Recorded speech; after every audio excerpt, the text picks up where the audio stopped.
started getting really into Otome when I was in high school, and this game was the one that really kicked it off. It also got me to hyperfixate on whodunits for a bit, which is nice. But anyways, let's just play the game. Hi, what's your name? Jane Marple. Yeah, that's me alright. Ah yes, the encounter. This is where we meet Sherlock, isn't it? Well, duh. Oh, you're an actress in this game. As all of you here today will know, there are a number of reasons why people are driven to commit acts of evil. Some desire riches or prestige. Some believe that what they're doing is for the greater good. And on occasion, some even do evil things out of love. Ooh, spicy. Yeah, this goes on for a bit. Alright, go ahead and stop there. That's it for today's rehearsal. Suddenly, I'm greeted by the sound of a single loud clap, pulling me out of my character and back into reality. Alright, so when's the part that we start flirting with hot detective men? Excellent performance, Jane. Brilliant. Clearly, I made the right choice when I cast you. Considering this is your first time playing a lead role, you're doing much better than I could have expected. Keep up the good work. Now that I remember, didn't she, like, play a role in some TV show or something? Because I remember Sherlock was really into whatever show she starred in, that he ended up naming a cat after her character. Oh man, fond memories. Smiling back at my director, I start to head back to the dressing room when someone strikes up a conversation with me. It's Edgar, who plays opposite me in our production. Good work out there, Jane. You too, Edgar. Not much longer and it'll be opening night. Huh. Yeah, well, I don't care about you, Edgar. You're not Sherlock. Yeah, she said it right here. Thanks. Lately, I've mostly had TV roles, though I was nervous being back up on the big stage for the first time in so long. You? Nervous? Ha! Well, you certainly didn't look it. You're modest like that, which is one of the many nice things about you. Aw, shucks, Edgar, you flatter me.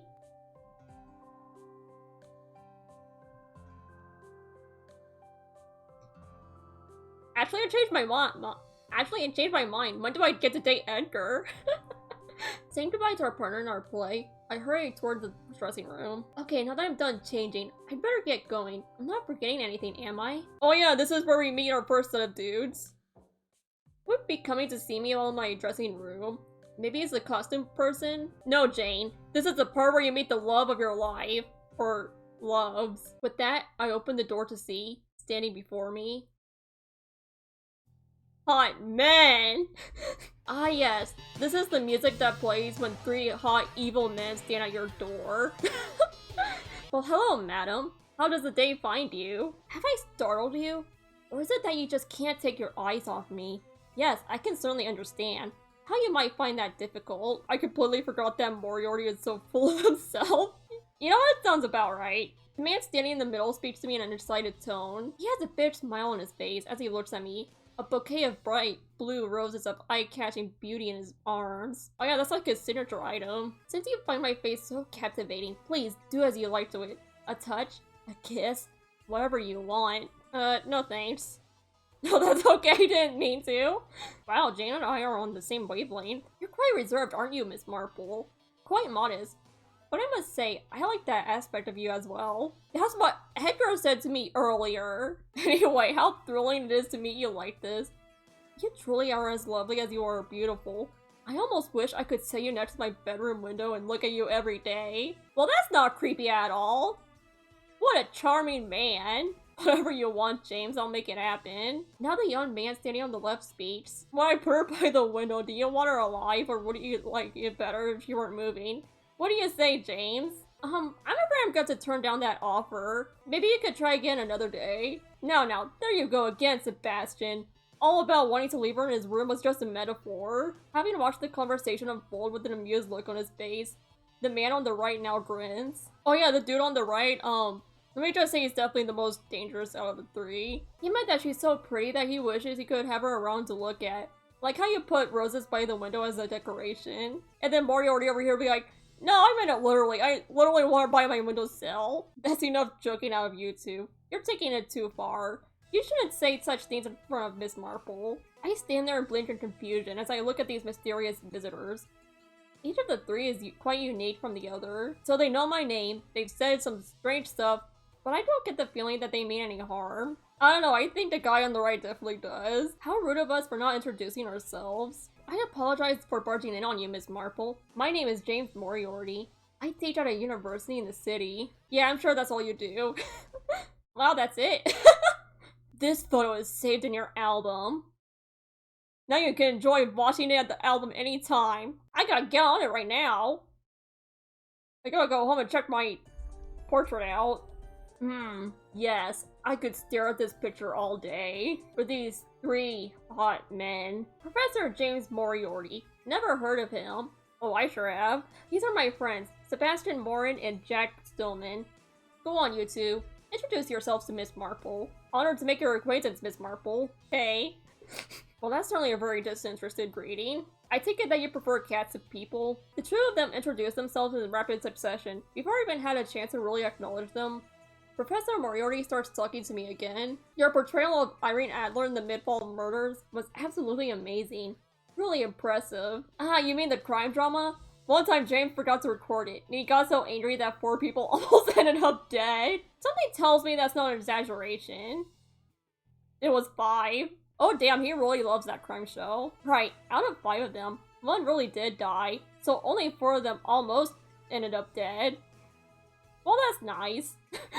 In any event, as your loyal fan, I'd like to offer you this present. With that, Professor Moriarty holds out the bouquet of blue roses to me. Aw, that's nice.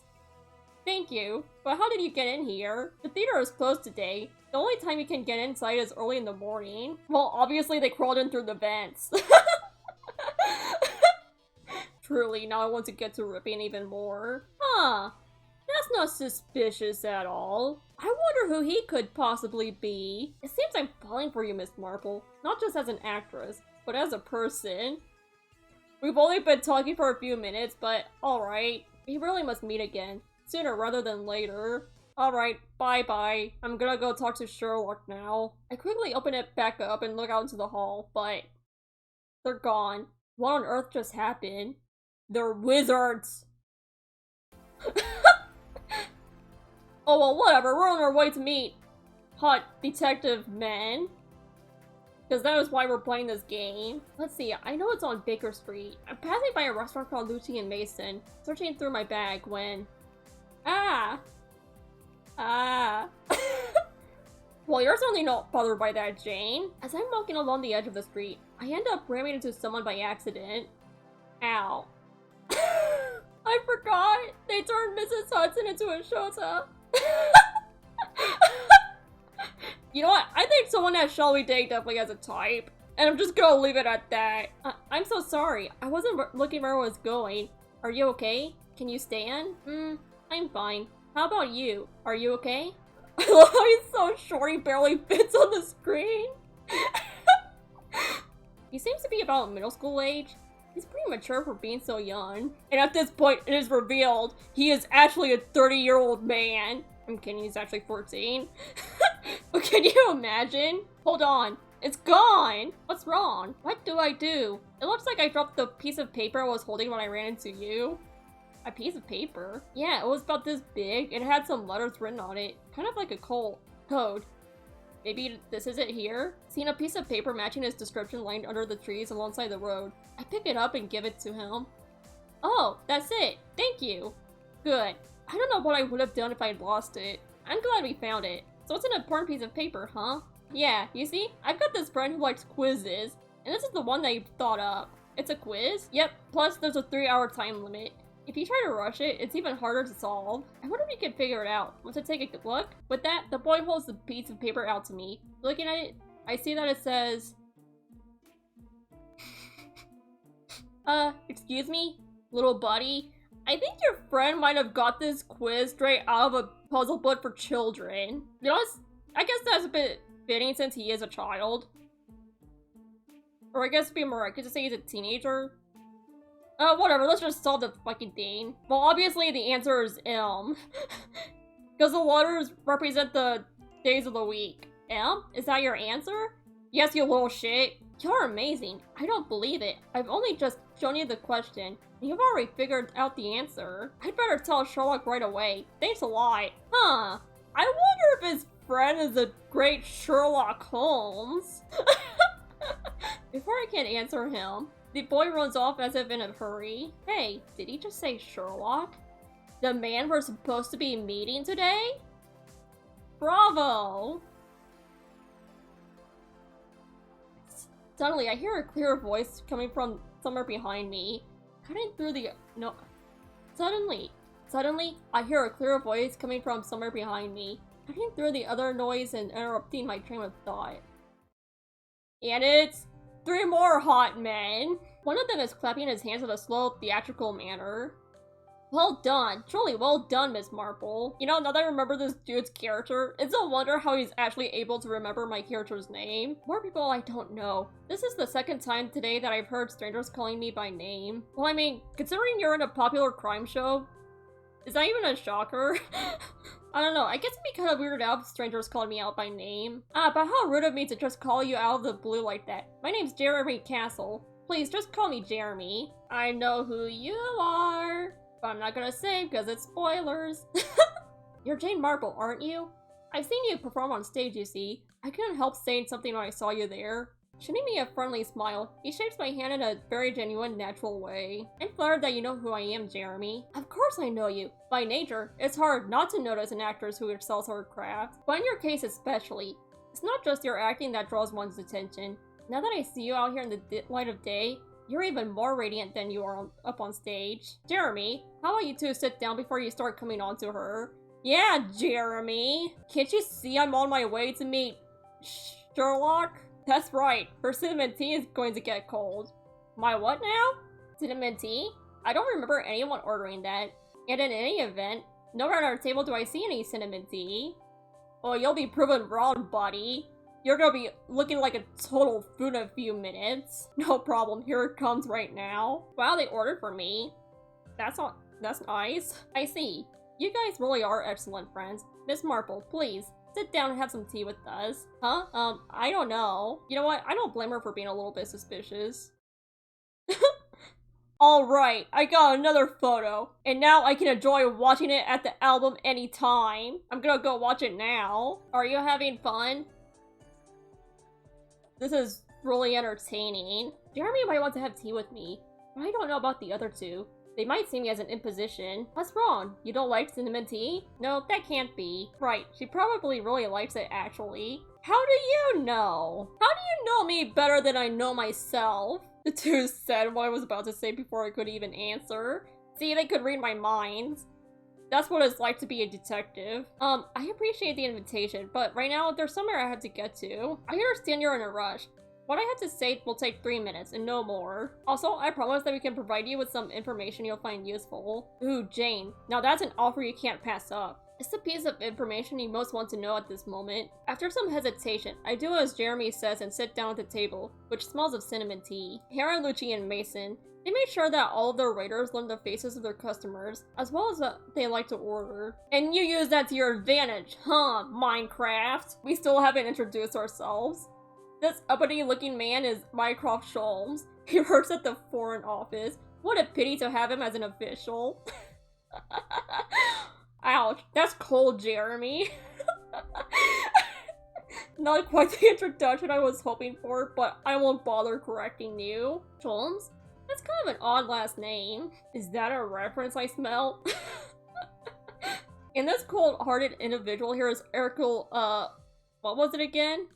Hercule Poirot. As usual, you can't remember her name, can you, Jeremy? Poirot says this in an exasperated tone. As he speaks, he takes out a disinfecting wipe and begins to clean his hand with it. In the usual Poirot fashion. Is he Hercule Poirot, the private detective? I've seen his name in the paper. Oh yeah, I remember he was the reason why I first downloaded this game back in high school. And it was at the time when there was only 3 characters available to play with, so I was severely disappointed. But I'll talk more about that later. I notice he doesn't seem to have a problem with being called cold-hearted. Oh, look at Jeremy's face. You know he's just messing around. Pleased to meet you, Miss Marple. Feel free to just call me Hercule. Nice to meet you. Call me Mycroft. Nah, I'd rather call you Minecraft instead. Having finished with the introductions, I take a sip of cinnamon tea, finally able to relax. In any event, I really feel lucky. I happened to drop by England on business, and here I am getting to have tea with Jane. Where do you live most of the time? I'm based in France, but I essentially work all over Europe. Jeremy, I don't mind you taking the gradual, subtle approach with Jane here. But you don't really have time to work your charm on her. That's right, she's about to pay a visit to 221B. Holy shit, he read my mind. I don't know what else to expect from someone who's related to Sherlock Holmes. How did you know? He's a mind reader, Jane! Just catch on already! To begin with, from the time you rounded the corner to the moment you arrived here, it was clear from your behavior that you were trying to figure out your way somewhere.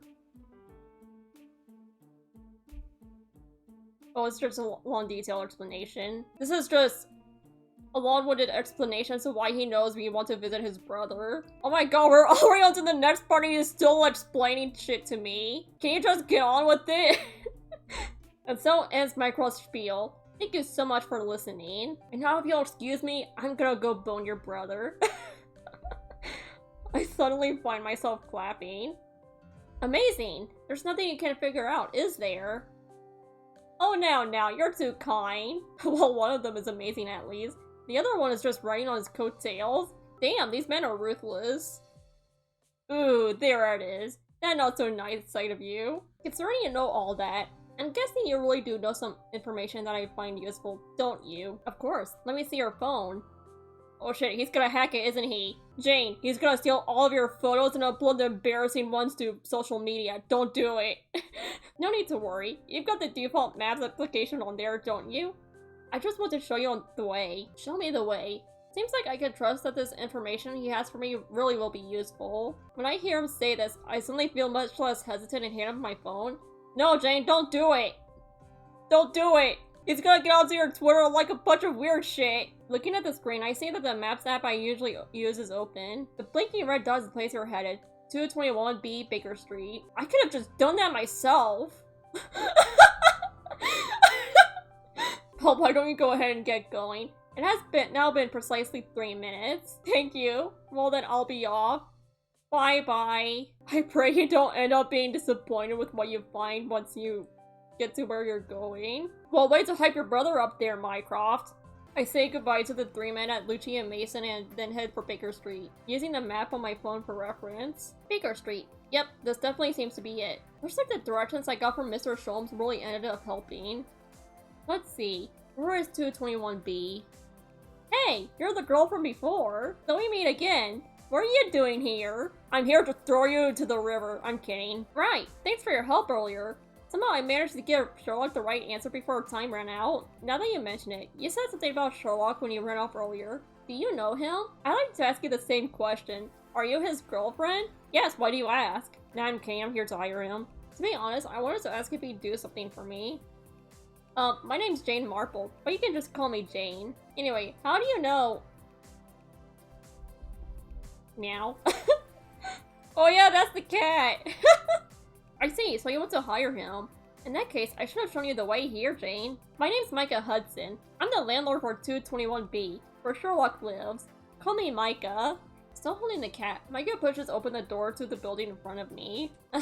You're surprised, huh? Yeah, I am surprised. I mean, I wouldn't have expected someone so young to be the landlord. The person who made that quiz from before, the one who you said likes them, that was Mr. Holmes, wasn't it? You got it. I mean, I don't mind quizzes and all, but you try having to answer every single quiz he gives you. Oh, by the way, you might be in for an even bigger shock when you meet Sherlock, so get ready. At this point, nothing surprises me anymore. Plus, I have already played this game before I read the Sherlock books. I know what he's like. Stop right there, Micah. Oh, well, wait to cut it off right there. Right before we get to meet the Mr. Sexy Detective Man. I do not appreciate being edged like that. Thank you very much. Just as we're starting to head up the staircase, we hear a man's voice come from upstairs, stopping us. Who is it? I can't see from here. See, it's already started. Seems like I'm not going to have to explain what I meant when I said you'd be in for a shock. A young woman? A flight attendant? No, she's an actress. And she's been one since she was a child. Yep, that's Sherlock alright. Don't change the subject, Sherlock. John, you're at fault here too. It's your job to keep an eye on him, isn't it? Don't tell me Watson is Sherlock's personal babysitter. And anyway, even if I did keep an eye on him, Sherlock will always be Sherlock. Not even the Queen herself could control him.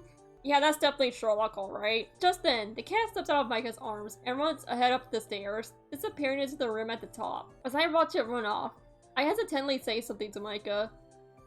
It seems like they're kind of busy, so maybe I should come back another time. Don't worry about it, they're always like this. Oh, trust me, I know, little buddy. Alright, no more arguing. We've got a guest. Micah motions for me to come in, so I quietly step inside. Oh my god, it's him! It's him! It's Benedict Thunder Snap. Stopping their argument, they all look at me. Man with black hair. No, you will refer him by his proper name. Snap. Hello. My name is Jane Marple. Having introduced myself, the first person to extend his hand to me is a man with blonde hair. He's got a calm air about him. Nice to meet you. I'm John H. Watson. Feel free to call me John. It's a pleasure to meet you, John. I believe I read that you're Mr. Holmes' assistant. No, Jane, don't say that. You're gonna make him mad. Well, I suppose so. I'm actually a doctor, but at some point I became better known for my role as a detective's assistant. Oh, he's not as mad as I expected he would be. Next, a very honest-looking man extends his hand out to me, and we shake hands. George Lestrade. Ah yes, the punching bag in the Gurmy Sherlock universe. Sometimes you can't help but feel bad for him. He doesn't look like it, but he's actually a police inspector at Scotland Yard. Oh, come on, dude, that's mean. Nice to meet you, Inspector Lestrade. Well, Shirley, are you gonna say something? The last man has black hair. That must be him. By the way, pardon my asking, but have we met somewhere before? George, that really is rude of you. Honestly, everyone can see where you're trying to take this. Yeah, that's a pretty old pickup line, huh? But wait, no, I wasn't trying to come on to her. I really have seen her somewhere before. I'm starting to think that Sherlock is the only one who has noticed. So you've come to hire me? If it turns out to be a boring assignment, I'll be quite upset. Well, it's about damn time you opened up, Shirley. Let us review. You're an actress. You started acting as a child, and now you're preparing for your first lead role. You don't have any fans who present you with money or gifts. Jesus Christ, man, have you been stalking me? It's not that strange for someone who watches TV a lot to know that I'm an actress. And that I started as a child. After rehearsal, you came straight here. Wait, no. You stopped by a cafe. Aha, I'm sure I've seen her before. You had cinnamon tea at Lucy and Mason. And you're also the one who figured out the answer to that quiz I gave Micah, aren't you? He even knows all that? How on earth could he have... Jane, he's Sherlock. This should not be that surprising. Amazing. You're just as good as they say in the newspapers, Mr. Sherlock Holmes. Better, actually. Hey, Sherlock, looks like John wants to say something. Micah, give Miss Marple some tea. Well, John, looks like you're gonna have to finish that thought another time. I don't mind getting tea, but Sherlock, how many times do I have to tell you not to shoot your gun at the wall? Ooh, someone's been a little naughty. Micah points at the wall, which is ominously riddled with countless bullet holes. You have the patience of a saint, Micah. Too patient. Every time you're bored, you go shooting off that gun, and I'm the one who has to respond to that call. Think about what it's like for me. Aw, poor George. All I'm doing is having a little fun to stave off the boredom. And yet every time I do, you come barging in here. Think about what that's like for me, Lestrade. John, do something. Don't worry about them. This will be over soon. Have a seat over there, Jane. I guess this is a common occurrence here. I guess I gotta get used to that if I want to date Sherlock. Well, I'm pretty sure Minecraft is still an option. Doing as John says, I sit down on the couch and Micah leaves the room to get tea. Anyway, how many shots have you fired into this wall? The bullet holes seem to spell out letters. Their initials. HL. Initials? Whose? Yours. You're all Lestrade. I would say Sherlock has a crush on Lestrade, but he can't even remember his first name. I make use of every last bit of my brain's processing power, so I always try to delete any unnecessary information from my internal memory. Oof. That's gotta hurt. You're saying my name is unnecessary information? You can see the pain in his eyes. Well, that's Sherlock for you. I don't know whether to laugh or feel bad for him. Why not both? As I sit there uncertain of how to react, John speaks to me. Well, this is a surprise. I never would have expected you to show up here looking for Sherlock. I didn't realize who you were until George said something. Truth be told, Jane, Sherlock is a big fan of the mid... Damn it, there he goes, analyzing themes again. Come on, Shirley, let John finish his thoughts for once. She's with 3 men she's never met before, yet the smile on her face is very natural, not timid or nervous. She's used to having all sorts of people she doesn't know look at her. So you're telling me to shut up? Alright, I'll shut up then. Aw, poor John. I guess Sherlock is the one that does all the talking in the house. Yeah, he and Mycroft are definitely brothers. I guess I really did make the right choice in coming to see you, Mr. Holmes. You're just now realizing that? What Sherlock means to say, Jane, is, I'm glad you think so. It's okay, John. It doesn't bother me. So she's a saint then? She's too good to be your client, Sherlock? Ooh, he's punching back. Doesn't feel good, huh, Shirley? I'm done with my little show. I've shown you the extent of what I can do. Now it's your turn to talk, Miss Marple. I hope that your request isn't something that I'll find boring. And we'll be doing that another time. Well, that was certainly something. You know what to say, I feel like they really did Poirot dirty. Like, not only did they release his story as a spin-off, but they also got rid of his mustache. Like, his mustache is the most iconic part about Poirot. Well, rest in peace. I might play you another day. But right now, we got Shirley.